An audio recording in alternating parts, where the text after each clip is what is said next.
तदप कही गुरु बार निवारा, समझ परी कछुमति अनुसार। भाषावत, भाषावद्य का मतलब जो अपनी भाषा, हमारी बोलचाल की जो भाषा है, वद्य माने मतलब बना रहा हूँ, बांध रहा हूँ अपनी भाषा में। भाषावद्य यानी अपनी भाषा में हम इस कथा को बद्ध कर रहा हूँ, बोल रहा हूँ, बांध रहा हूँ, उसको नियंत्रण कर रहा हूँ अपनी भाषा में। तो अपनी भाषा में हम इस कथा को भाषाबद्ध करो में सोई, जैसे कछु मन, जैसे कछु भाई मन में विचार हैं, विवेक है, ज्ञान है, जो भी है, उस हिसाब से मैं इसको कर रहा हूँ, रचना कर रहा हूँ इसकी। कहते हैं तो यह कथा मैं किसी दूसरे के लिए नहीं, मैं अपने मन के संतोष के लिए, यानी भगवान श्री गोसाई जी ने जितना रामचरितमानस लिखा है उसमें कहीं भी एक भी चौपाई ऐसी नहीं लिखी कि मैं किसके लिए कह रहा हूँ। जहाँ भी लिखा है मन के लिए, निज गिरा पावन, अपनी वाणी पवित्र करने के लिए, अपने मन को शांता सुखा तुलसी रघुनाथ गाथा, यानी अपने मन को सुख देने के लिए। गावों सुने संतत सट मना, हे मन, कभी उन्होंने दूसरे के लिए नहीं प्रयोग किया कि मैं देवताओं के लिए रच रहा हूँ या मनुष्यों के लिए रच रहा हूँ या किसी दानव के लिए रच रहा, ऐसा कुछ नहीं। सिर्फ उन्होंने कहा मैं अपने मन के शांति के लिए, अपने मन के संतोष के लिए ये कथा को रच रहा हूँ। तो बता रहे हैं अपने मन को संतोष करने के लिए मैं इसको रच रहा हूँ। जैसा कुछ मेरे मन में विवेक है, बुद्धि है और भगवान की प्रेरणा है, क्योंकि विवेक बुद्धि कितनी हो, अगर भगवान की प्रेरणा नहीं है तो वो अच्छी तरह से बात नहीं बनेगी। अब इस दूसरे दोहे का जो मायना है, श्रोता वक्ता ज्ञान निधि, इसमें है श्रोता यानी सुनने वाला, वक्ता यानी कहने वाला, ज्ञान निधि यानी ज्ञान का समुद्र, यानी ज्ञान ज़्यादा ज्ञान होने वाला, निधि मानी समुद्र, ये दोनों ज्ञानी होना चाहिए। तो यहाँ में मायना है ज्ञान निधि मानी ज्ञान का समुद्र, निधि मानी समुद्र और ज्ञान तो ज्ञान है ही। श्रोता वक्ता ज्ञान निधि, कथा राम की गूढ़, गूढ़ का मतलब कठिन विषय, जो समझने में बहुत जल्दी न समझा जा सके, ज़्यादा कठिन होता, कठिन विषय को गूढ़ कहते हैं। और गूढ़ शब्द जो ज्ञान का विषय है, जिसमें कुछ कलिष्ठ शब्द हों, उनको भी गूढ़ कहते हैं। तो यहाँ गूढ़ से अर्थ लेते हैं कठिन, कठिन जो समझने में थोड़ा कठिन है उसको गूढ़ कहते हैं। तो श्रोता वक्ता जब दोनों ज्ञानी हों तब समझने में आनंद, मतलब सरल पड़ता है। अब तदप कही गुरु बारी बारा, समझ परी भाषाबद्ध, जैसे कजु बल विवेक। अब यहाँ में है जैसे कजु बल विवेक मन मूल। विवेक यानी विवेक और ज्ञान के दो भाग मैंने पहले बताए थे। ज्ञान होता है एक जानकारी का नाम, और विवेक होता है क्या करना चाहिए क्या नहीं करना चाहिए। इस तरह की जो बांटते हैं विध निषेध, विध और निषेध। निषेध माने नहीं करना चाहिए और विध माने जो करना चाहिए, इसका नाम है विवेक। तो जी गोसाई जी कह रहे हैं जस कजु बल विवेक मन मोरे, तस कहो हर के प्रेरे, और निज संदेह मोह भ्रम हरनी। ये जो कथा में रच रहा हूँ ये मैं अपने संदेह को, अपने मोह को दूर करने के लिए, अपने संदेह और अपने भ्रम को दूर करने के लिए, किसी दूसरे भ्रम को नहीं, न दूसरे संदेह को। इन्होंने ये नहीं कहा कि दूसरे के संदेह को दूर कर, नहीं, मेरे मन में जो संदेह है, मेरे मन में जो भ्रम है, बस उसी को दूर करने के लिए मैं भगवान की कथा कह रहा हूँ। निज संदेह मोह भ्रमरणी, और भवसागर जो संसार रूपी नदी है, कहीं संसार को भवसागर लिखा है, कहीं नदी लिखा है, जहाँ जैसी जरूरत पड़ी है वहाँ वैसा लिखा है। तो इन दोनों को, चाहे भवसागर हो, चाहे सागर हो, चाहे नदी हो, पार करने के लिए तो नाव ही चाहिए। नदी में छोटी नाव चलती है और सागर में बड़ी चलती है। तो जब हमारा ये भगवान, ये हमारा जो संसार है, ये भवसागर भी है और नदी भी। जो ज्ञानी लोग हो गए हैं उनके लिए नदी है, और जो अज्ञानी हैं उनके लिए भवसागर है। क्योंकि ज्ञानी काटे ज्ञान से और मूर्ख काटे रोज। तो अज्ञानी को ज़्यादा कठिन पड़ता है। तो अज्ञानी के लिए संसार भवसागर है और ज्ञानी के लिए छोटा बन जाता है नदी। और जब भगवान के भक्त हो जाते हैं तो उनके लिए तो फिर कुछ नहीं होता, उनके लिए तो नाम ले तो भवसिंधु सुखाई, भवसिंधु रहता ही नहीं, पार हो जाता है बड़ी आसानी से। तो जो जितने ज्ञानी हैं उतने उन लोगों के लिए उतना ही आसान है संसार में रहना, और जितने अज्ञानी हैं उनके लिए कठिन है। इसलिए मैं कहता हूँ कि ज्ञान बुरी चीज़ नहीं है। कुछ लोग कहते रहे भैया हम लोग ज्ञान कहाँ समझ पाएँ, हम लोग ज्ञान की बातें कहाँ समझें। अरे भैया ज्ञान का मतलब जानकारी है किसी चीज़ की। अब वैसे देखा जाए तो बिना ज्ञान के हम कुछ भी नहीं कर सकते। कह देते हैं वैसे कभी कभी कहते हैं अरे हम ऐसा जानते तो ऐसा नहीं करते। तो जानते, अगर ऐसा जानते, यही तो ज्ञान है। ज्ञानी से कभी गलती नहीं होती, अज्ञानी से हमेशा गलती होती है। तभी तो कहते हैं अगर हम ऐसा जानते तो ऐसा नहीं करते। तो जानते तो नहीं करते ना, जानने का ही नाम है ज्ञान। और ज्ञान कोई हुआ नहीं है, जानने का नाम ज्ञान है। किसी चीज़ की जानकारी का ही नाम ज्ञान है, चाहे वो अध्यात्म जानकारी हो और चाहे संसार की जानकारी हो। तो आगे कहते हैं यह राम कथा है कैसी, पंडितों को विश्राम देने वाली। पंडित कौन है? जो विद्वान है उन्हें ही पंडित कहते हैं। पंडित का अर्थ यह नहीं है कि ब्राह्मण ही पंडित हैं। राजा दशरथ को भी पंडित कहा है, तुम पंडित परमार्थ ज्ञाता था। तो राजा दशरथ का पंडित थे। पंडित का मतलब यह है जो प्रकांड, जो विद्वान हैं, जो पढ़े हैं, पठित हैं, जो वेद वेदांतों का जिन्हें ज्ञान है, जिन्हें संसार का सार का ज्ञान है, वे ही पंडित हैं। चाहे वे ब्राह्मण हों और चाहे क्षत्रिय हों, इससे कोई विशेष लेना देना नहीं। पंडित यानी पारंगित को कहते हैं, विद्वान को पंडित कहते हैं। तो भगवान की जो कथा है वो पंडितों को सुख देने वाली, विद्वान लोगों को सुख देने वाली है। और बुद्ध विश्राम सकल जन रंजन और राम कथा कल कल से विभंजन, और कलयुग के जो पाप हैं उनको नष्ट करने वाली है भगवान राम की कथा। ये रामचरितमानस है, ये कलयुग के पापों को नष्ट करने वाला है। कलयुग के पाप कौन से? जो हमसे आए दिन हो रहे हैं अनजान में, वे जानबूझ के पाप करते हैं, वो भी भगवान की कथा से, राम कथा से कट जाते हैं। लेकिन बशर्ता ये है कि वो पाप दोबारा न हों तो, और अनजान के तो कट ही जाते हैं। तो सारी कथा, सारे पापों को काटने वाली ये राम कथा है। अब ये राम कथा है कैसी? राम कथा कलयुग रूपी पाप, कलयुग में जो पाप हो रहे हैं, राम कथा कल पन्नग भरनी, कलयुग रूपी जो सांप को राम कथा मोरनी के समान है। मोरिया, मोरनी यानी मोरिया। अब मोरनी शायद आपके समझ में ना आवे, तो शुद्ध देहाती भाषा में मोरा मोरिया कहते हैं। तो जो मोरनी है और मोर है, ये सर्प को खा लेती। सर्प को कौन खा लेते? मोरनी और मोर। तो ये कलयुग रूपी सर्प है, इसको खाने वाली है कौन?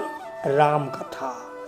इसलिए कलयुग में जो पाप होते हैं उनको नष्ट करने वाली है राम कथा। राम कथा कल पन्ने भरनी, पुण्य विवेक पावक कोरनी।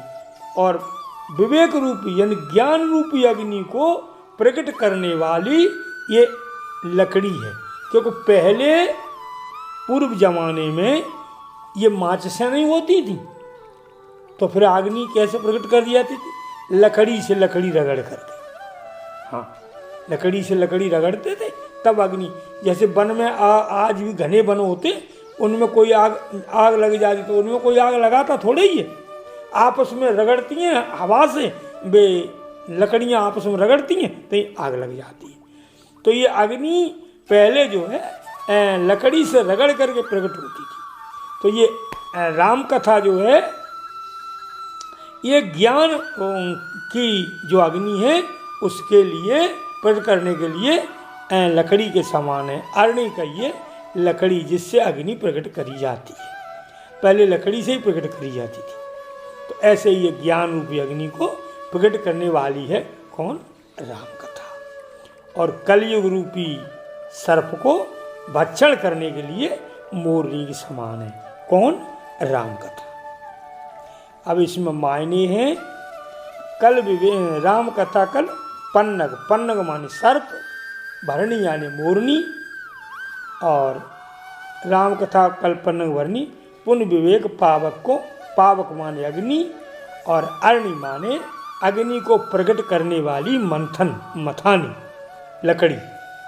दो लकड़ियाँ होती हैं, एक उसमें रख के गोल होती है और एक उसमें ऐसे घुमाई जाती बर्मा की तरह, तब उसमें अग्नि प्रकट होती है। तो ये दोनों मंथन जो अरणी है इसको कहते हैं मंथानी, अग्नि को प्रकट करने वाली। ये मायने हैं इसके। अब आगे, अब दूसरी उसमें कह रहे हैं, एक तो ज्ञान के लिए तो अग्नि है, और कलयुग में ज्ञान की जो कथा, ज्ञान को प्रकट करने के लिए तो अग्नि के समान है, क्योंकि कथा सुनने से तो ज्ञान प्रकट होगा। ऐसे ही कलयुग रूपी, जो कलयुग में आजकल के लोगों में कामनाएं ज़्यादा हैं, कामनाएं, तो सारी कामनाओं को, अच्छी जितनी अच्छी कामनाएं हैं उन्हें पूर्ण करने के लिए ये राम कथा है। कैसे? कामधेनु गऊ के समान। जैसे कामधेनु जो गऊ होती है, अब के आज के युग में तो कामधेनु गऊ है ही नहीं। पहले जो ऋषियों पे, जैसे वशिष्ठ और परशुराम के पिता यमदग्नि, इनके पास कामधेनु गऊ थी। तो उसका विशेष गुण ये है कि वो कोई भी कामना करो तो वो प्रकट कर देती। ऐसी गऊ होती नहीं पहले, और लेकिन अब ये गऊ यहाँ नहीं है। प्रजाति भले ही मिल जाए लेकिन असलियत नहीं मिलेगी। प्रजाति तो कामधेनु को मिल जाएगी, पर असलियत यहाँ कामधेनु गऊ है नहीं, क्योंकि ये देवलोक में चली गई है कलयुग के प्रभाव से। सतयुग त्रेता द्वापर तक तो कामधेनु थी, लेकिन अब कलयुग से पहले ही ये सब देवलोक चली गई। कुछ गोलोक चली गई, कुछ देवलोक चली गई, इसलिए यहाँ अब कामधेनु गऊ नहीं। तो ये राम कथा जो है यही कामधेनु गऊ है, सर कामनाओं को पूरी करने के लिए।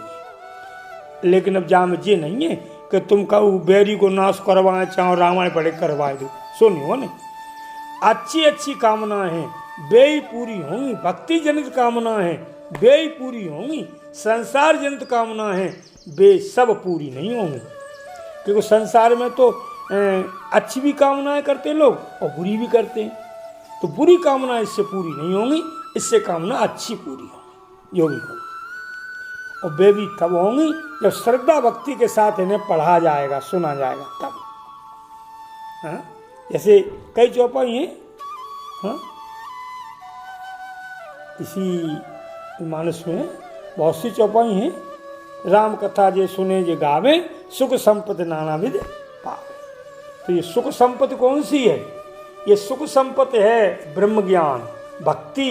इससे बड़ी कोई सुख संपत्ति नहीं है। ये इस सुख संपत्ति वो ये देगी। तुम जो कहा रुपया पैसा हमारे घर में ढेर लगे या सोना लगे रहो। यहाँ सुख संपत्ति वो है भक्ति और ज्ञान, ये इससे मिलेगा। ये है सुख संपत्ति इसके लिए। तो ये कथा की सुख संपत्ति ये है, जो कोई भक्ति और ज्ञान के लिए जो पढ़ेगा उसे ये भरपूर मिलेगा। ये इसमें भरा पड़ा है, मिलेगा। और संसार में ये अमृत प्रदान करने वाली नदी, अमृत की नदी यानी अमृत प्रदान करने वाली। अमृत तो क्या? अपने स्वरूप को जनाने वाली। जब मरता कौन है? कौन मरता है? अभी हमने पीछे भी आपको बताया था, शरीर मरता है, शरीर ही मरेगा और शरीर ही मर रहे हैं। आज दिन तक जितनी मृत्युएं हो रही हैं, कभी कोई कहता है कि आत्मा की मृत्यु हुई? आत्मा की मृत्यु कभी होती ही नहीं, शरीरों की मृत्यु होती। आत्मा तो अमर है, अमर थी, अमर है, अमर रहेगा। आत्मा कभी नहीं मर रहा। तो जो अमर है उसका ज्ञान कराने वाली है ये राम कथा, अमरता को प्राप्त कराने वाली। अब जाको मतलब ये नहीं है कि रामायण पढ़ने से शरीर अमर हो जाएगा, शरीर तो मरेगा कभी न कभी, लेकिन अमरता का बोध हो जाएगा आपको। अमर कौन है, मरता कौन है, इसका बोध कराने वाली है ये राम कथा। जो प्रेम से पढ़ेंगे तो इसका बोध हो जाएगा। अब ये इसमें मायने, चौपाई में मायने हैं अमृत रूपी नदी। अब नदी में मेढक भी होते हैं, तो ये भ्रम रूपी मेढकों को सर्पों की तरह खाने वाली, यानी भ्रमभंजन। जैसे सर्प जो है, मेढक खा लेता है सर्प को, कि सर्प खाता है मेढक को। हाँ, सर्प जो है मेढक को खाता है। तो ये राम की कथा जो है ये पाप रूपी मेढकों को सर्प रूपी है खाने वाली। हाँ, अब यहाँ में मायने हैं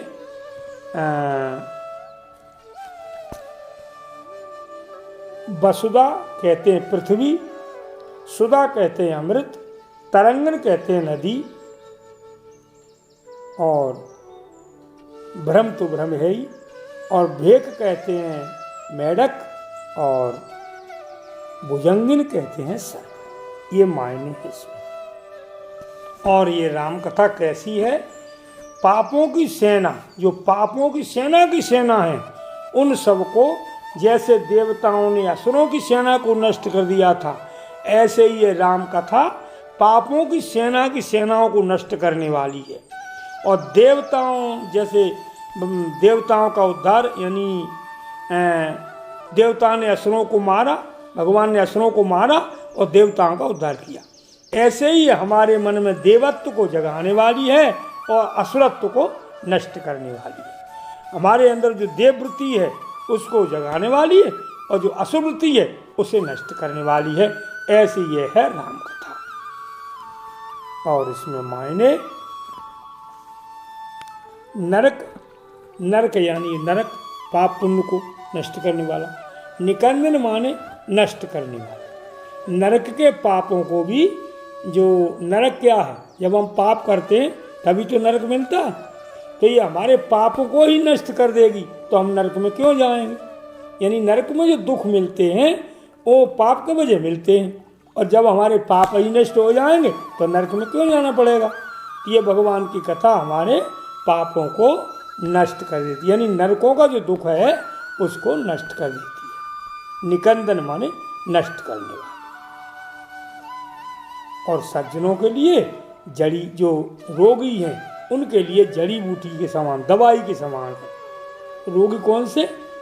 जो ही काम, क्रोध, लोभ, मोह, ये रोग हैं, मानस रोग हैं जो उत्तरकांड में बताए हैं। इनमें सबसे बड़ा रोग है मोह। मोह सकल व्याधि कर मूला। ऐसे ही जितने रोग हैं इन सबको राम कथा जड़ी बूटी है, दवाई के समान है। और भगवान वो राम कथा जो है सज्जनों को सुख देने वाली और संत समाज को लक्ष्मी के समान, जैसे सागर में से लक्ष्मी निकली ऐसे ही इस राम कथा में से भक्ति रूपी लक्ष्मी प्रकट होती हैं, जो संत लोग इसे प्रकट करते हैं मंथन करके कथा का, तब ये भक्ति रूपी लक्ष्मी निकलती है इसमें से। जब संत लोग इसे सुनते हैं तब उन्हें भक्ति मिलती है। संत समाज पयोद रमासी, विश्व भार भर अचल समासी। संसार के भार को उठाने के लिए ये पृथ्वी के समान है। दारुण से दारुण दुख इससे मिट जाते हैं अगर सच्ची तरह सद्भाव से जो पाठ करते हैं, अनुभव करते हैं इसका तो। और यमराज के मुंह को मसलने वाली है। यमराज के ढिया लोग जब जाते हैं जब पाप करते हैं तो ये, लेकिन ये रामायण जो राम कथा है इसको जो पाठ करेंगे जो श्रद्धा भक्ति के साथ, तो उनके लिए यमराज की यातना नहीं होगी, उन्हें यमराज नहीं पकड़ेंगे कभी। हाँ, रामायण महात्म्य में लिखा है कि एक बार एक यमराज एक जने के घरे गए, एक व्यक्ति के घरे गए, तो वहाँ रामायण की पोथी रखी थी। पढ़ता कोई नहीं था, रखी थी खाली, रामायण की पोथी रखी थी। इसी वजह से यमराज गए और वहाँ से लौटे आए यमदूत, क्योंकि माँ हनुमान जी पहरा दे रहे थे। उन्होंने देखा यहाँ तो एक बहुत विकट भारी बानर पहरा दे रहा। भैया तुम कौन हो? बोले हम यमदूत हैं। बोले यहाँ तुम्हारा मामला नहीं है, जाओ। तो कहते हैं कि जहाँ राम कथा का गुणगान हो रहा है, जहाँ राम कथा का पठन पाठन हो रहा है, बाके घर में कबहू अकाल मृत्यु नहीं होगी, यमदूत नहीं आएंगे बाके घर में। वैसे ही आएंगे तो भगवान के दूत आएंगे, यमदूत नहीं। तो यमगन मुमस जग जमुनासी, जैसे जमुना में स्नान करने से यमदूतों का दर्शन नहीं होता, ऐसे ही जो इस कथा का पारण कर लेते हैं, पाठ कर लेते हैं, उन्हें यम का दर्शन नहीं होता। अब यमुना के स्नान करने से दर्शन क्यों नहीं होता यम का?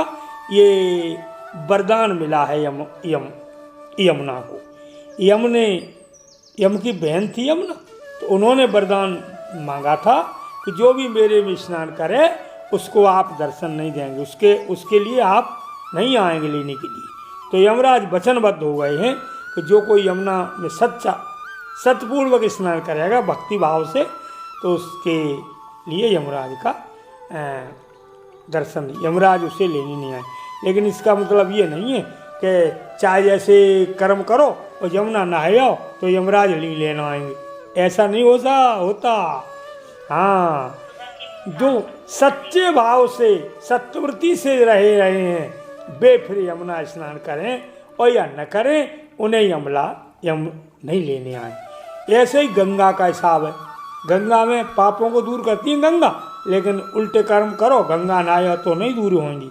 जो अज्ञान में हो जाते हैं वे पाप दूर होंगी। ऐसे ही यमुना स्नान जो करते हैं सच्चे भाव से अपने कर्मों को सत्ता से करते हुए फिर यमुना स्नान करें तो उनके लिए यमराज लेने नहीं आएंगे, ऐसा लिखा है। और जीवन मुक्ति यानी संसार में मुक्ति के लिए ये रामकथा काशी के बराबर है। इससे काशी में जाकर के लोग मरे तो मुक्त हो जाते हैं, ऐसे ही इस राम कथा रूपी काशी में जो स्नान करके अगर प्राण त्यागते हैं तो उन्हें मुक्ति मिल जाती है, ऐसा कहते हैं। काशी वैसे संसार शरीरों को काशी है और मन के लिए ये राम कथा। एक जगह मैंने ऐसा लिखा, जाना है, पढ़ा है कि 3 शरीर होते हैं, सूक्ष्म, स्थूल और कारण। तो संसार में जितने लोग मरते हैं तो 2 शरीर, तो जैसे कोई धार्मिक लोग हैं, पापियों को तो तीनों शरीरों में कष्ट भोगने पड़ते हैं, लेकिन जो धार्मिक लोग हैं उनके 2 शरीर चिता में जल जाते हैं, एक नहीं जलता। कौन सा? कारण शरीर, उसी से जन्म मिलता है। तो ये संसार में जितने तीर्थ हैं, इन तीर्थों में स्नान करने से 2 शरीर जलते हैं, केवल सूक्ष्म और स्थूल। लेकिन काशी में स्नान करने से काशी में जो मर जाते हैं उनके तीनों शरीर जल जाते हैं, फिर वे जन्म नहीं लेते। ऐसा एक जगह मैंने पढ़ा। तो यहाँ काशी कौन सी है? ये राम कथा रूपी काशी है। काशी यानी काया, अपना ये शरीर है, यही काशी है। जब तक इसमें राम कथा आएगी तभी मुक्ति होगी। तो ये राम, जैसे शरीर में काशी में जाकर के शरीर की मुक्ति होती, ऐसे ही इस राम कथा से मन की मुक्ति हो जाती है।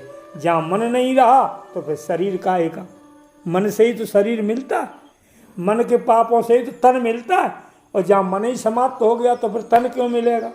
तो ये राम कथा सुनने से मन के पापों से मुक्ति मिलती है।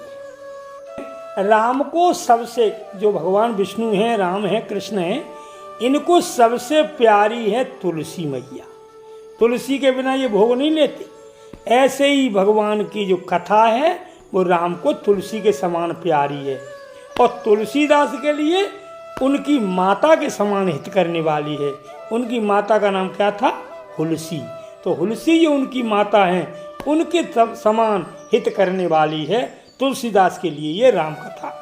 और सबके लिए, जैसे राम को तुलसी के समान प्रिय है और तुलसीदास जी को माता के समान प्रिय है।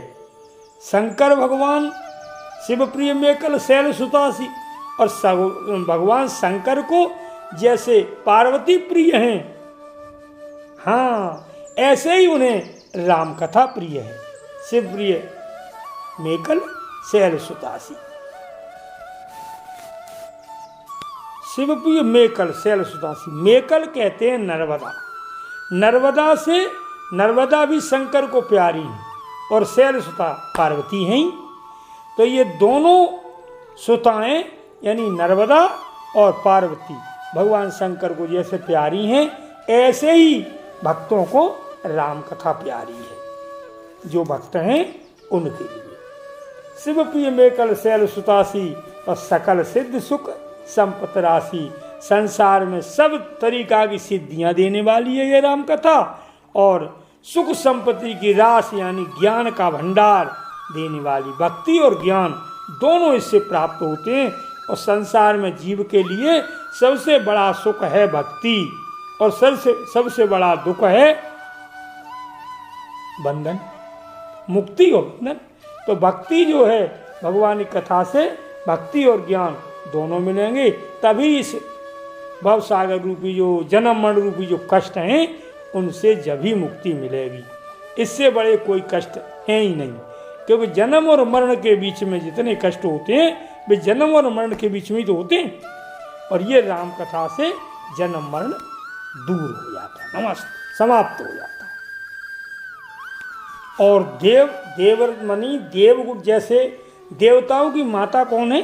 अदिति। तो ये राम कथा जो है हमारे अंदर दिव्य गुण प्राप्त करने वाली है। जैसे देवता अदिति माँ से पैदा हुए हैं, ऐसे ही जब हम राम कथा पढ़ेंगे तो हमारे अंदर दिव्य गुण प्राप्त होंगे, देवताओं जैसी स्वभाव बनेगा, देवताओं जैसे विचार बनेंगे, और तभी हम जो है देवता भी बन जाएंगे आगे चल के। यानी दिव्य गुण हमारे अंदर हो जाएंगे। कह देते हैं अरे भैया वो आदमी क्या, वो तो देवता है। तो देवता क्यों है? उसके अंदर दिव्य गुण बने गए। तो जब हम राम कथा पढ़ेंगे तब हमारे अंदर दिव्य गुण प्राप्त हो जाएंगे। अब इसमें मायने हैं शिवप्रिय मेकल यानी नर्मदा, और शैलसुता यानी पार्वती, और आदित्य माने देवताओं की माता, क्योंकि दो कश्यप की स्त्रियां थी, एक वैसे तो बहुत थी लेकिन एक से देवता एक से दैत्य। जो दैत्य पैदा हुए उनका नाम था दिति, और देवता जिनसे पैदा थी उनका नाम था आदित्य। तो ये आदित्य जो है देवताओं की माँ है। आदित्य माने देवताओं की माता, और दूसरा माने ये आदित्य माने जिसमें द्वैत भावना न हो, वो आदित्य। ये मायने हैं, और विशेष मायने इसमें कोई है नहीं, जो है उनके मैंने अर्थों में बता दिया। और वैसे भी जो कोई कठिन शब्द जो आएगा उसका हम जरूर निदान करें। कुछ शब्द ऐसे हैं जो आपको खुद ही समझ में आ जाएंगे पढ़ के, लेकिन कुछ जो नहीं आते उनको, जैसे मेकल। अब मेकल को आप नहीं समझ पाओगे मेकल क्या है। तो मेकल यानी मेकल ऋषि थे जिनसे नर्मदा पैदा हुई थी। तो मेकल जो थे नर्मदा के वे थे पिता। तो मेकल माने ऋषि जिन्होंने नर्मदा को, ऐसे जो कठिन शब्द हैं वे मैंने आपको बताए। अब ये दोहा पूरा हुआ। अब इसकी तो ये राम कथा कैसी है? मंदाकिनी, जो मैया अनसुईया ने मंदाकिनी निकाली है, वो मंदाकिनी चित्रकूट में बह रही है। और यहाँ भक्तों के लिए मंदाकिनी कौन है? राम कथा। जो राम कथा है वो भक्तों के लिए मंदाकिनी है। और चित्रकूट चित्त चार, जो चित्त है पवित्र चित्त है। चित्त किसे? जो अपने चिंतन होता है, जिस चित्त से जो देखा जाता है, देखा हुआ जो दिमाग में छप जाता है, उसी को चित्त कहते हैं। तो राम कथा कैसी है? मंदाकिनी है। किनके लिए? भक्तों के लिए। और चित्रकूट जो उनका चित्त है वही चित्रकूट है। और भगवान के प्रति जो स्नेह है वही वन है जिसमें सीता राम विहार करते हैं। ये दोहे का अर्थ हुआ। इसके मायने, इस दोहे में कोई मायने है नहीं, क्योंकि राम कथा मंदाकिनी, मंदाकिनी माने नदी, चित्रकूट जो एक धाम है, जगह है। आगे कहते हैं मंदाकिनी नाम नदी है, राम कथा मंदाकिनी, चित्रकूट चित्त चार, और ये चार मानी पवित्र, पवित्र जो चित्त है वही चित्रकूट है। प्रेम सुबग सने, सुबग माने सुंदर प्रेम, पवित्र प्रेम, वो ही वन है जहाँ सीताराम भक्तों के मन में विहार करते हैं। सभी लोगों को जय श्री राम। ऐसे ही सुंदर कथा सुनने के लिए मेरे चैनल को सब्सक्राइब करें, लाइक करें एंड कमेंट करना ना भूलें। जय श्री राम।